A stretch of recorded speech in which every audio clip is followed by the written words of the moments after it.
علی بھائی اگلا سوال ہے، میری موٹر بائک چند ماہ پہلے چوری ہو گئی تھی، بڑی تلاش کے باوجود نہیں مل سکی۔ پھر اچانک ایک پارکنگ میں اسے پایا تو اس کے موجودہ مالک کا کہنا تھا کہ اس نے اسے بائک کو قیمت دے کے خریدا ہے۔ اب مجھے اس بائک کو قیمت دے کے دوبارہ خریدنا ہوگا یا پھر زبردستی موجودہ مالک سے چھین لوں؟ پولیس والوں سے رابطہ کرنے میں مجھے زیادہ نقصان ہونے کا اندیشہ ہے، اب مجھے کیا کرنا چاہیے؟ نقصان تو آپ کو میرے بھائی اس سے چھیننے میں بھی ہوگا، اس بیچارے نے تو پیسے دے کے خریدی ہے بائک۔ اچھا، یہ موبائلوں کے ساتھ بھی ہوتا ہے، موبائل چوری ہو جاتے ہیں، دکاندار سستے داموں اس کو خرید لیتے ہیں، پھر آگے بیچ دیتے ہیں۔ اب اگر کسی دکان پہ آپ کو اپنا موبائل نظر آ گیا، ویسے تو میں حیران ہوں کہ پہچان کس طرح کوئی لیتا ہے، ایک طرح کے موبائل تو مجھے نہیں سمجھ آتی پہچانے جا سکتے ہیں کہ نہیں۔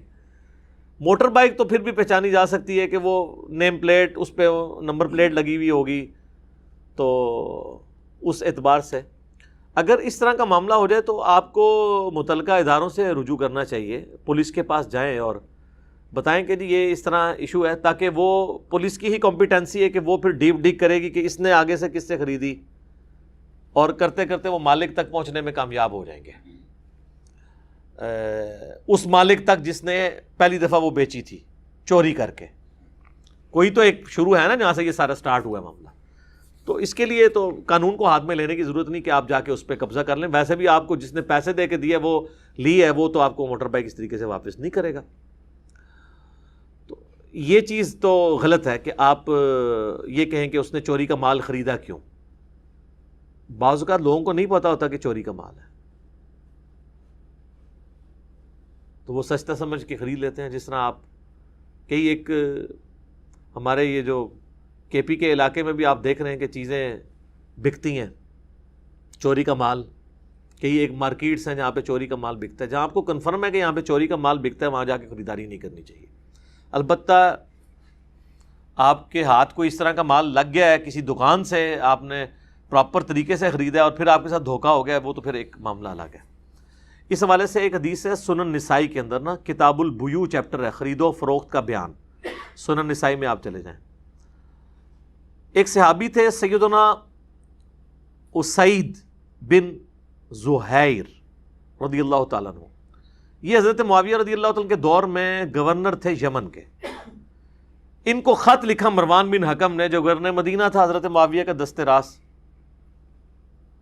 اور کہا کہ جی حضرت معاویہ کی طرف سے یہ آرڈر آیا ہے کہ جو شخص بھی اپنا چوری کا مال کسی کے پاس پائے تو وہ اس چیز کا حقدار ہے کہ زبردستی جا کے قبضہ کر لے اس سے۔ اس زمانے میں کئی ایک چیزیں تھیں، زیورات چوری ہو جاتے تھے، گھوڑا چوری ہو گیا ہے، اونٹ، گائے، یہ تو بندہ پہچان لیتا ہے نا۔ آج بھی آپ دیکھیں جن کی یہ چیزیں ہیں وہ دوسری جگہ بھی آپ باندھ دیں وہ جا کے پہچان لیتے ہیں۔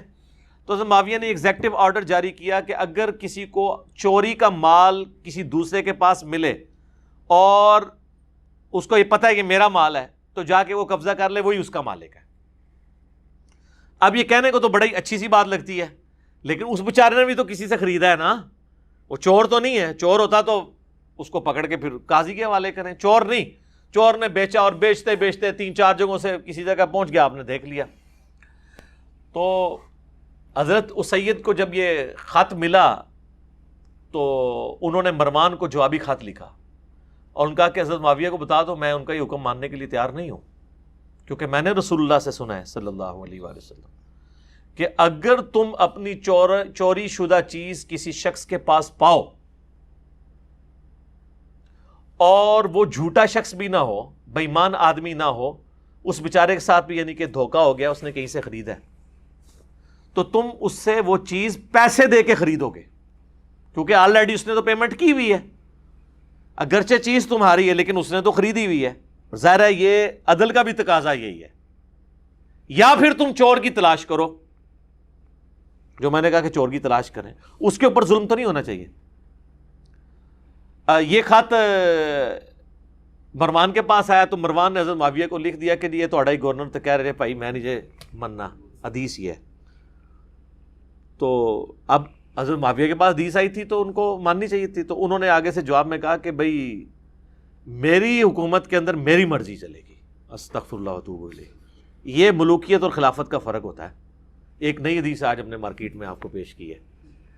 اور مروان کو ایک خط لکھ کے واپس کیا تو اب مروان نے وہ خط جو ہے نا وہ حضرت سید کو بھیجا، وہ بھی صحابی تھے، ظاہر ہے مروان تو بیچ میں تابعی ہے نا، وہ تو ٹکر نہیں لے سکتا تھا.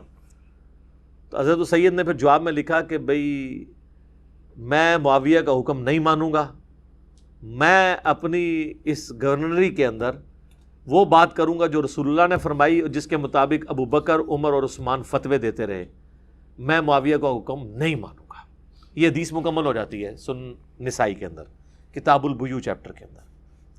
یہ حدیث اس بات کا ثبوت ہے کہ صحابہ اکرام علیہم رضوان جو جلیل القدر صحابہ تھے، جنہوں نے حضور کی صحبت کی ہوئی تھی، وہ کتنے سینسٹیو تھے قرآن و سنت کے احکامات کے معاملے میں. ایک تو یہ پتہ چلا وہ کسی کی پرواہ نہیں کرتے تھے، اور دوسری طرف آپ کو یہ پتہ چلا کہ ملوکیت کیسی خطرناک چیز ہے کہ انسان جب ملوکیت کے اندر پھنستا ہے تو اس کا خمار انسان کے دماغ پہ کیسا چڑھتا ہے کہ وہ قرآن و سنت کو ماننے سے بھی انکار کر دیتا ہے.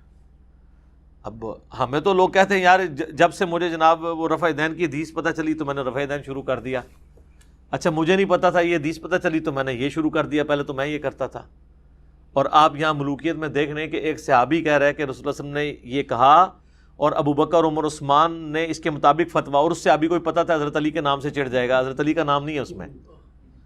تو انہوں نے کہا نا پھر چڑھ جائے. انہوں نے کہا بھئی رسول اللہ نے فرمایا، ابو بکر، عمر، عثمان بھی دے مطابق فتویٰ دے دے رہے کہ بھئی جو چوری شدہ مال جس مالک کا ہے وہ کسی کے پاس بک کے آیا تو وہ اس شخص سے خریدے گا یا چور کی تلاش کرے گا. اس سے کیوں چھین لے گا؟ اس کے ساتھ تو پہلے دھوکا ہوا ہے. یعنی پہلے ایک بندے کے ساتھ ہاتھ ہوا، اب آپ دوسرے کے ساتھ خود کرنا چاہتے ہیں.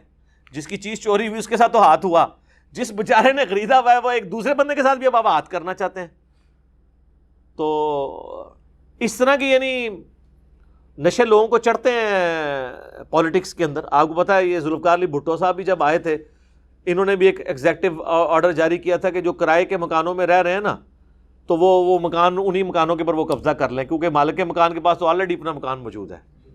استغفر اللہ واتوب الیہ. یعنی کتنا بڑا ظلم مصیبت ڈال دی ہے. یعنی اور اسی وقت سے یہ بدعت شروع ہوئی ہے کہ لوگ کرایہ داروں کو جب گھساتے ہیں تو کتنی گارنٹیز اس میں لیتے ہیں کہ یار اس کو نکالنا مصیبت نہ ہو جائے. ایک تو ہے نا کہ کرایہ نہیں دے گا، وہ تو ایک علیحدہ معاملہ ہے.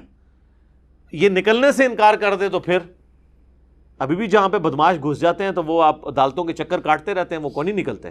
زمینوں پہ قبضہ کر لیتے ہیں، مکانوں پہ قبضہ کر لیتے ہیں، دکانوں پہ قبضہ کر لیتے ہیں. یہ جب سے یہ ایف اے ٹی ایف کا چکر آیا نا اور دہشت گردی کے پوائنٹ آف ویو سے، اسلام آباد میں تو ایٹ لیسٹ سختی شروع ہو گئی ہے. باقی شہروں کا مجھے نہیں پتا. اسلام آباد میں تو آپ کوئی بھی کرایہ دار اس طرح خود نہیں رکھ سکتے. کرایہ دار کو آپ نے جا کے اے سی کے سامنے، اسسٹنٹ کمشنر کے سامنے پیش کرنا ہے. وہ اپنا شناختی کارڈ ساتھ لے کے جائے گا. اس کو پھر اس لوکل پولیس اسٹیشن میں بھی لے کے جانا ہے. وہاں پہ اس کی لائیو اس وقت یعنی ریئل ٹائم تصویر کھینچی جائے گی اور ایک ڈاکومنٹ ہے جو کمپیوٹرائز نکلتا ہے، وہ فل ہوگا جس پہ اس کی تصویر، شناختی کارڈ، پورا اس کا آبائی علاقہ، وہ کیا کرتا ہے، سب کچھ. اس کے بعد آپ مکان اس کو دیں گے. اور اس کا ایک فائدہ یہ ہو گیا کہ وہ مصیبت اب ختم ہو گئی کہ اگر کسی کے مکان کے اندر آ کے کوئی دہشت گرد یا کوئی چوری چکاری کرنے والا گینگ آ کے آباد ہو گیا تو پہلے مالک مکان کو پکڑتے تھے. اسلام آباد میں اب یہ ذمہ داری گورنمنٹ کے اوپر ہے. وہ جو کچھ بھی نکلے گا مالک مکان کا کوئی قصور نہیں، کیونکہ اس نے تو اپنے کرایہ دار کو پروڈیوس کیا ہے گورنمنٹ کے سامنے. اب گورنمنٹ کا کام تھا نا کہ اس کا شناختی کارڈ ٹھیک ہے کہ نہیں، یہ خود جو ہے وہ 2 نمبر بندہ ہے یا نہیں ہے. یہ اب مالک مکان کی ذمہ داری ختم ہو گئی ہے. اور تا وقت ہے کہ وہ جب تک وہ اس کو بدل نہ لے اپنے کرایہ دار کو، وہ ایک ڈاکومنٹ ایک دفعہ ہی بنانا پڑتا ہے، وہ بے شک اب 10 سال چلائیں. تو یہ پچھلے 2-3 سالوں کے اندر ایک اچھی چیز آئی ہے اس حوالے سے، تو میں نے کہا آپ سے شیئر کر لوں. ٹھیک ہو گیا؟ جزاک اللہ.